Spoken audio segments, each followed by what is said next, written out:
Okay, let's continue the class. Last hour we talked about if we consider a concentric load applied to the structure, the best way you need to make the load point, which is the one of the nodal points considered for the problems. And this hour we are going to talk about the distributed load over a curved line. Okay, let me draw a bigger one. So this one represents the entire structures.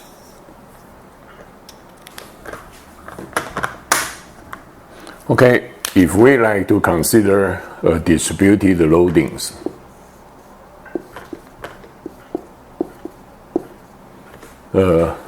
if we like to consider a distributed loading which is applied to a certain curved line in the structure, and if it is possible, you had better assume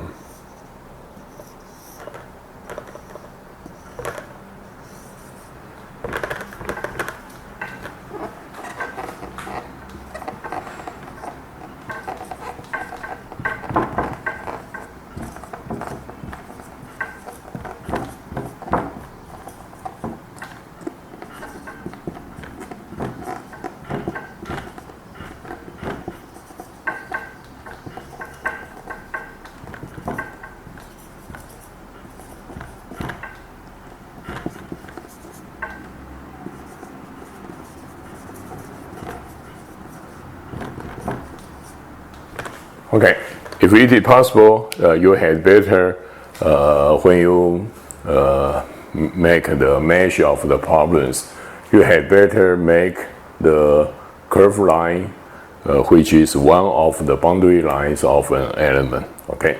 Or sometimes, if it is required, you can make the applied loadings, which is the boundary lines of two elements. Okay, so also it is the best way to treat a problem like this one. And probably in this hour, I also will talk about if the distributed line, which is inside an element. But remember, the curved line, which is one of the boundary, which is the best choice. If the curved line, which is inside an element, it is the accuracy of the solution is not so good compared to the curved line, which is one of the boundaries. Okay, and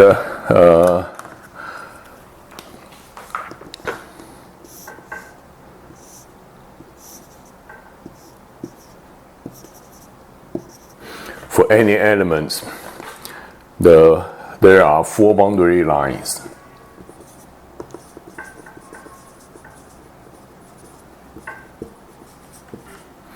The first one, the second one, the third one, the fourth one.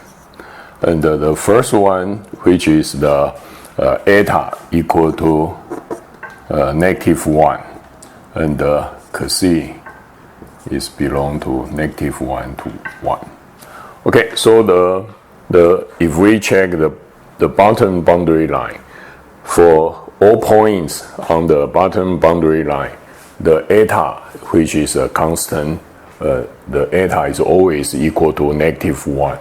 But the Cc is a variable, and the Cc could change from the -1 to +1. Okay. For this formula, which describe all the points on the boundary line, and also we can check the second boundary line. The second boundary line, Cc is a constant, which is the Cc is equal to 1, which is equal to constant, but the eta could change from the -1 to +1. Also, you can describe the third and the fourth boundary line, and you can describe all of these. Okay, so that's the boundary line in the masked element. And for this line, it will be mapped to some place like here. Okay, so the entire boundary line will be mapped back to the real element, and which is the boundary lines of which is also the curved line subjected to the applied loadings. Okay. Okay, print the screen.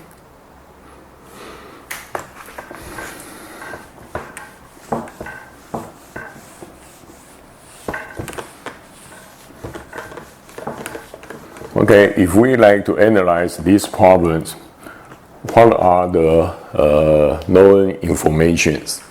First,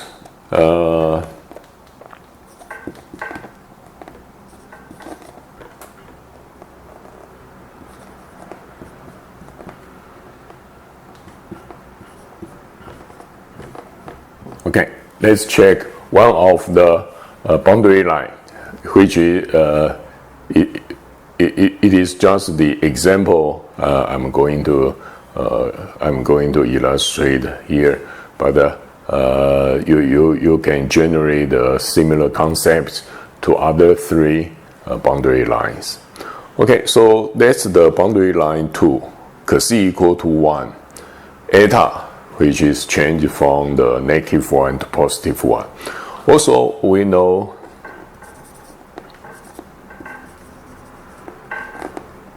or xi, yi of this element.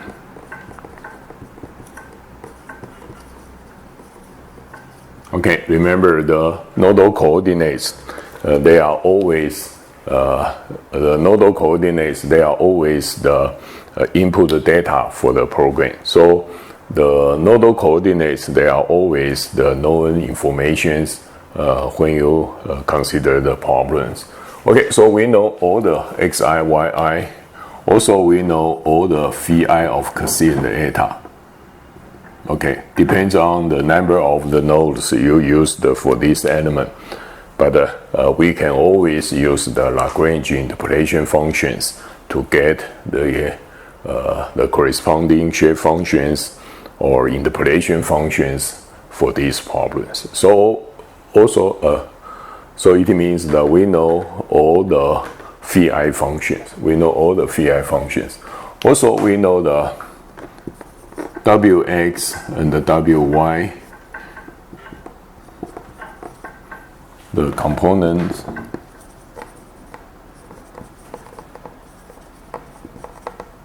of the distributed load.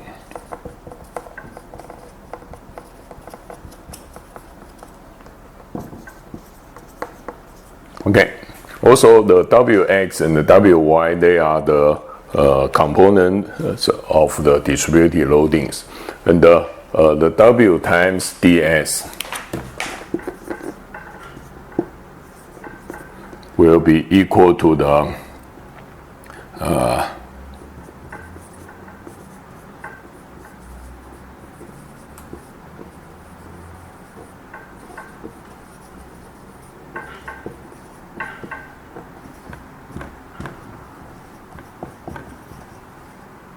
okay, the wx times ds will be the external load applied along the x directions. And also you can say the wy times ds, they are the external load applied along the y direction, Okay, so also the user needs to input the wx and the wy to the program. So all of these, they are the known conditions. Also, we know the ui and the vi, they are the assumed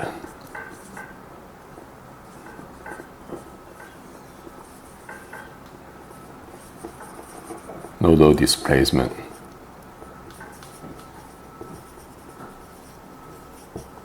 Okay, so remember when we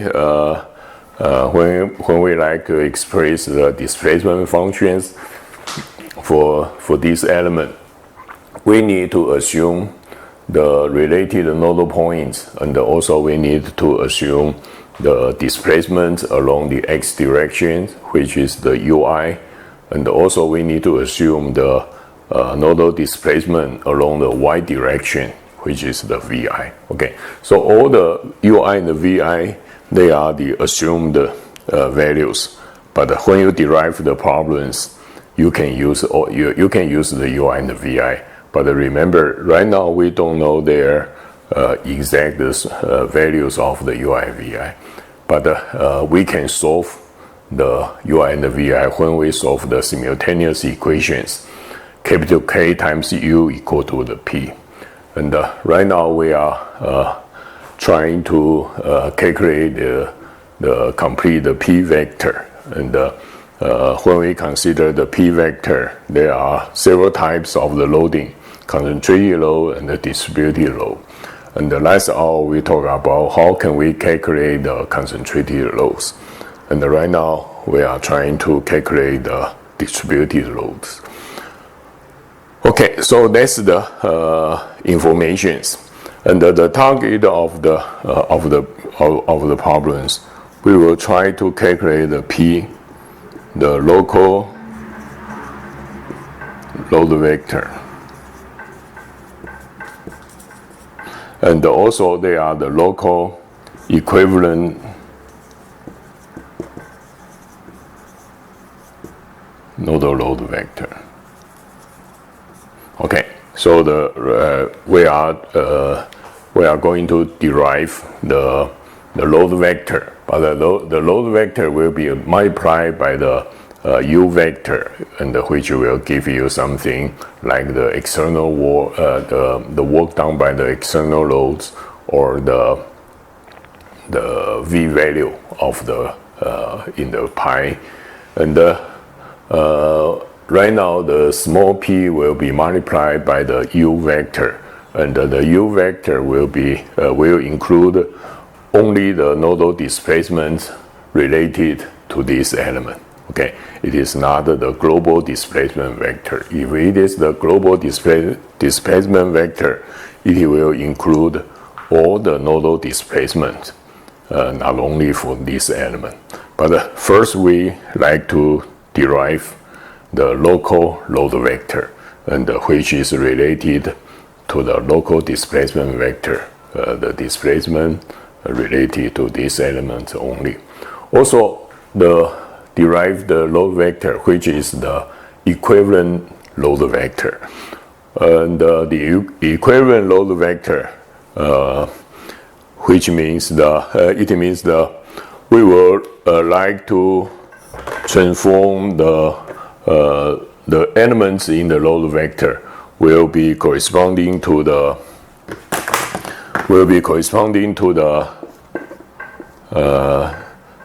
nodal displacement. So if we use four nodal points, if we use the 4 node element, then the equivalent nodal load vector will be the loads applied to the related 4 nodal points of this element. Okay. However, these loadings, it is not the original distributed load over the boundary line 2. It is the concentrated load applied to these 4 nodal points. Okay, they are different, but why we say they are equivalent? Since after our derivations, the equivalent load vector multiplied by the corresponding nodal displacement can give you the same amount of the work done by the distributed loadings applied along boundary line 2, and multiply by the displacement of this boundary line. Okay, so that's the purpose we like to get the local equivalent nodal load vector. Okay. Okay, it's time for you to take to print the screen. Okay.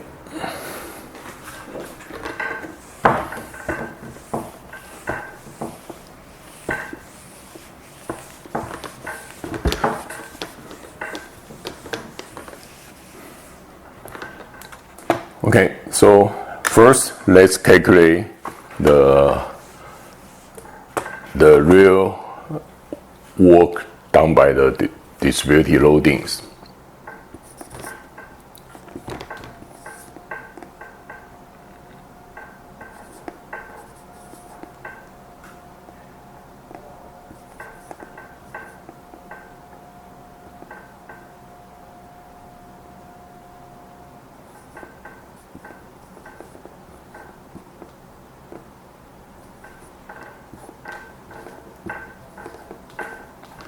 Okay, it is the integrations. First, we need to multiply the Wx by the ds. And the Wx times ds is which is the resultant load in a very, very small, infinitely small length in the S2. And the Wx times ds will give you the resultant force in a very, very small length, infinitely small length. And the resultant load must be multiplied by a typical displacement inside the ds. Okay, so actually we calculate a very small ds, and the Wx, that's the ds, so it is infinitely small length of the, so Wx times ds, which is the resultant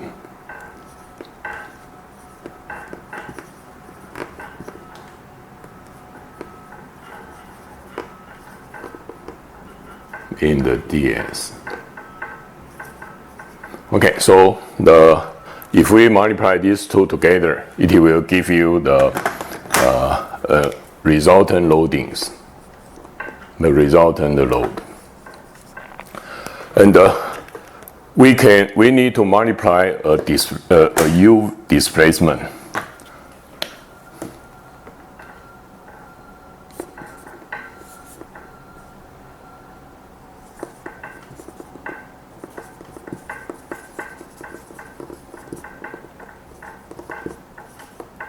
At the typical point.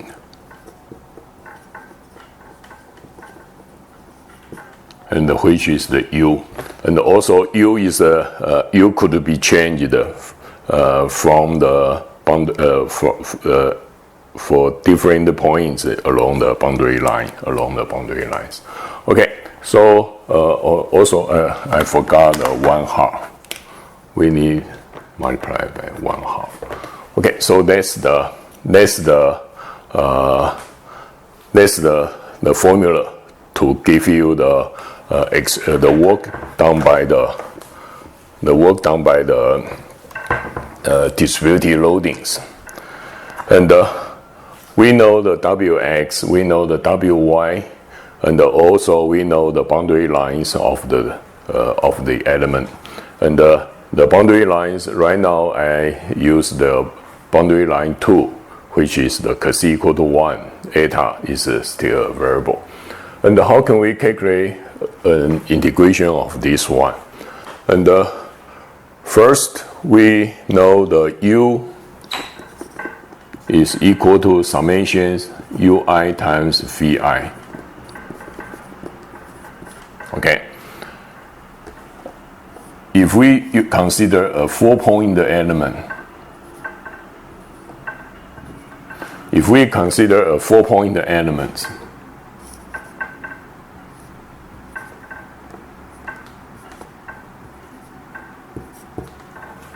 then we assume the nodal displacement u1, u2, u3, and u4 for all these 4 nodal points. And also we know the phi1, phi2, phi3, and the phi4 for this element. And if we replace the C equal to 1 inside the shape functions, you will find the phi1, phi4 will always equal to 0. Okay, since if you check the shape functions of the 4-node element, you will find if we consider a spatial boundary line, right now we consider the right edge of the element, and at the boundary line 2, the phi1 and the phi4 will always equal to 0. If we consider a 9-node element,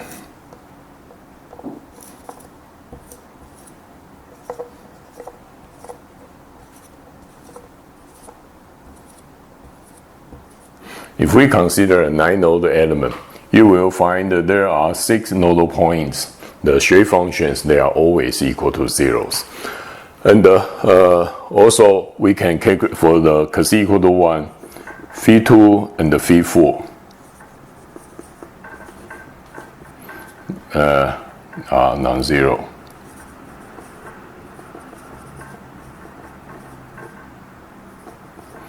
They are non-zeros. Okay, and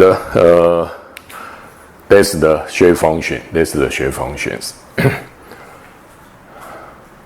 Also, we have the V.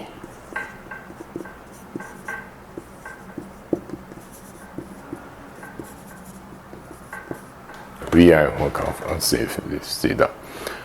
And also, we have the same situations. If we consider the 4-node elements, the phi1 and the phi4, they are always equal to 0s. But the phi2 and the phi3, they are non-zeros.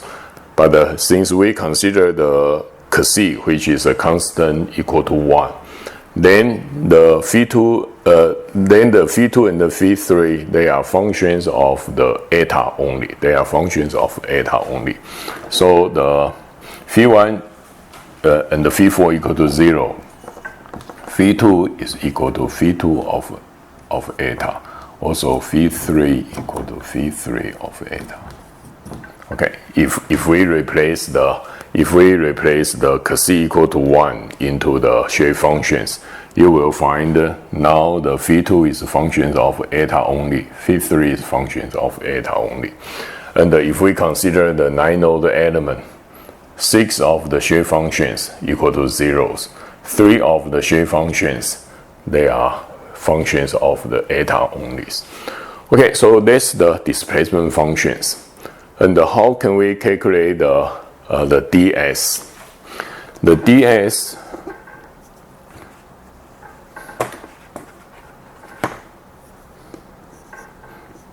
which can be the square root of the dx squared plus dy squared. We will consider the dx and the dy squared along the elements. And remember also the x equal to summations xi phi. Y is equal to summation yi times phi. Okay, and remember, right now we consider only the boundary line 2. So actually, although we have 4 nodes for this element, but if we are considering only the boundary line 2, then there are 4 nodes which will not affect the interpolations. They are the node 1 and the node 4. We don't need to consider the x1 and the x4, since the x1 and the x4 will be multiplied by the phi1 and the phi4. And the phi1 and the phi4, they are always equal to 0s. And so similar to the u and the v functions. Right now, the x and the y functions, they are related to the node point 2 and the node point 3 only. And it will be the x2 times phi2 plus x3 times phi3. And the phi3 and the phi2, they are functions of the eta only. Okay, they are not related to the C, since the C is fixed equal to 1. It's equal to 1. Okay, so we have the dx and the dy, and for this one, and how can we calculate the dx?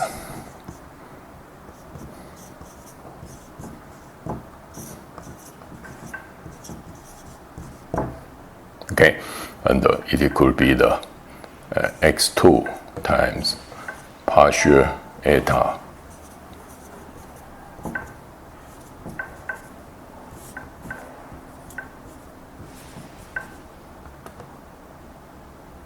okay, and how can we calculate the dx?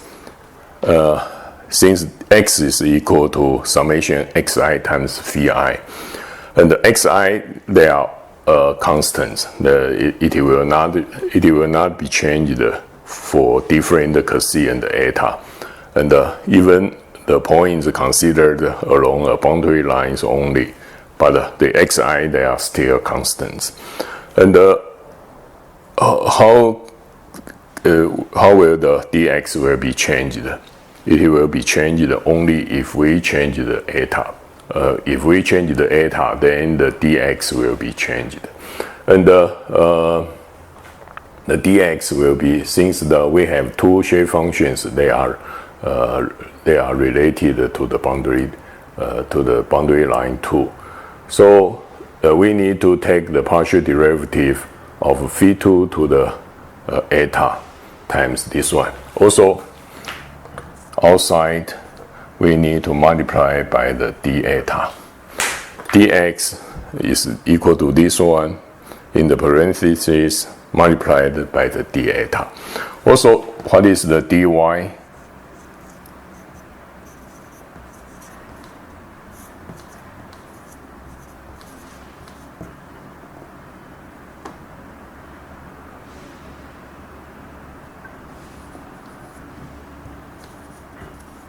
Times d eta. Okay, so that's the dy. Okay, print this screen, and I will erase it then.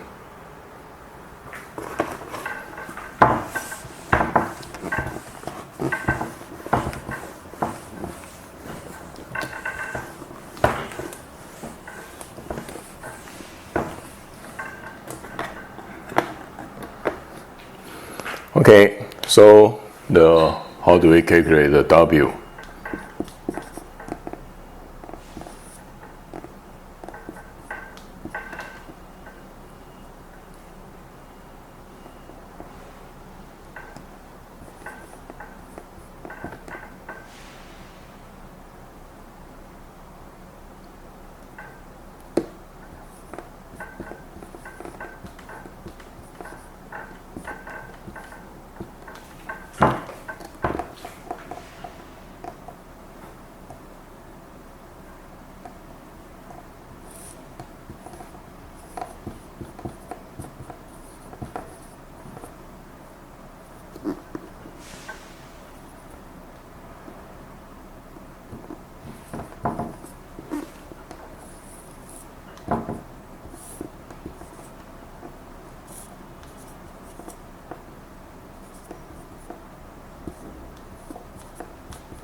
It will be this one.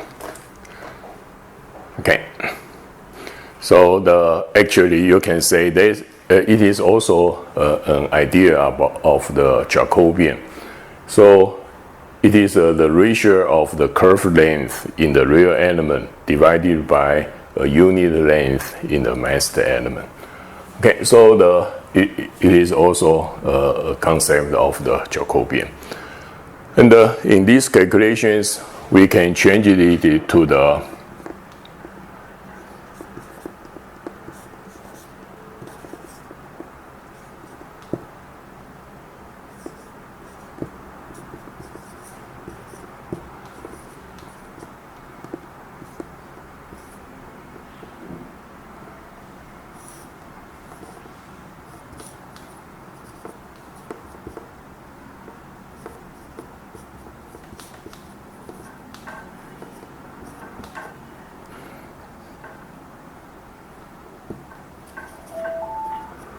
okay.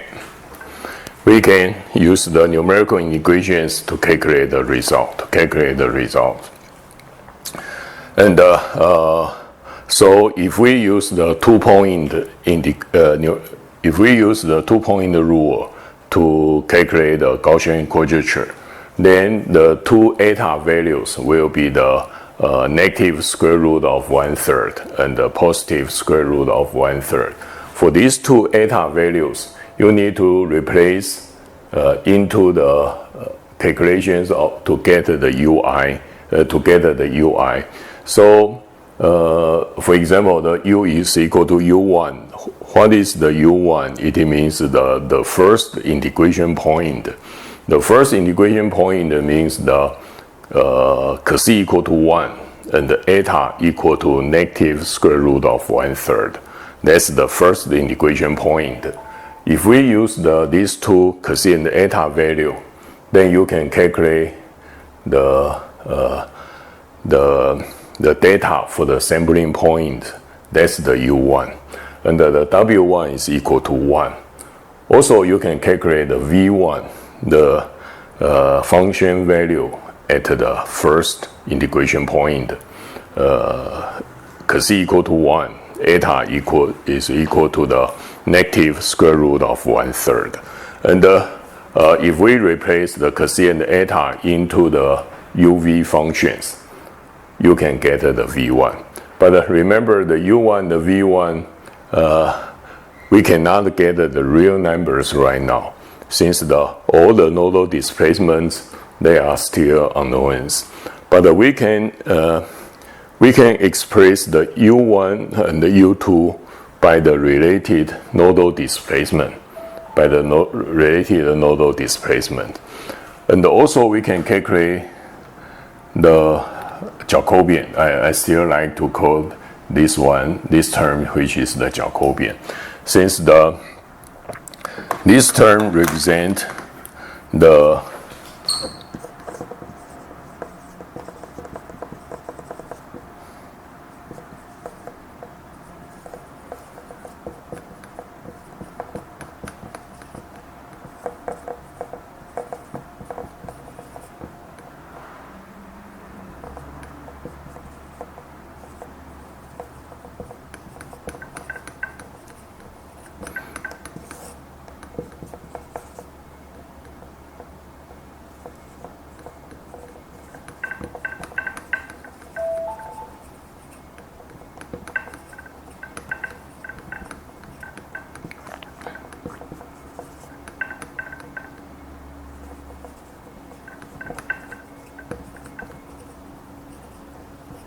okay.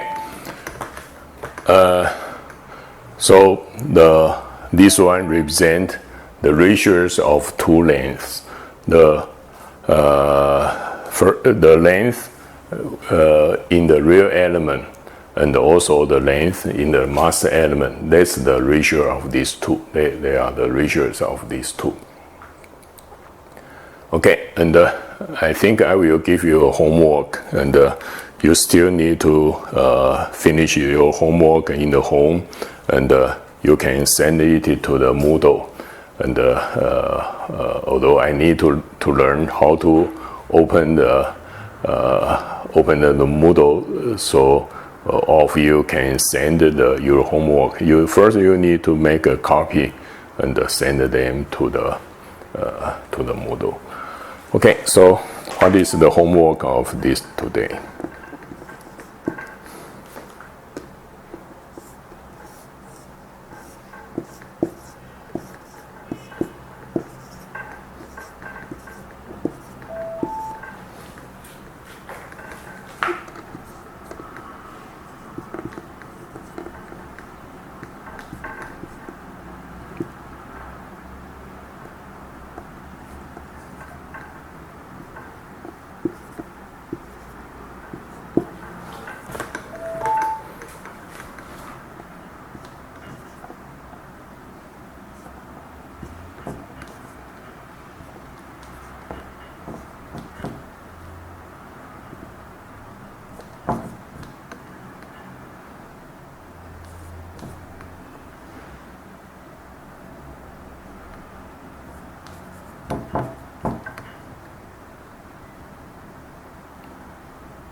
Okay, that's the nodal coordinates of this element.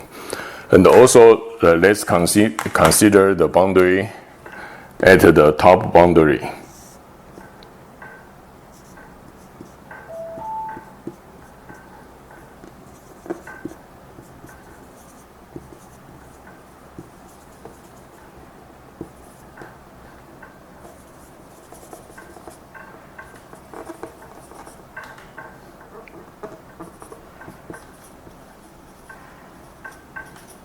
Okay, that's the boundary 3. I just named this boundary 3. Or you can say that's the boundary from node 3 to node 4. And at this boundary, we have the Wx, which is equal to, let's say, 1.2. And the Wy, which is equal to 2. And then the homework you need to calculate the equivalent load vector. Okay, you still need to turn in your homework in 1 week, and I think in the next Friday I will the class I will after I receive your homework. I will also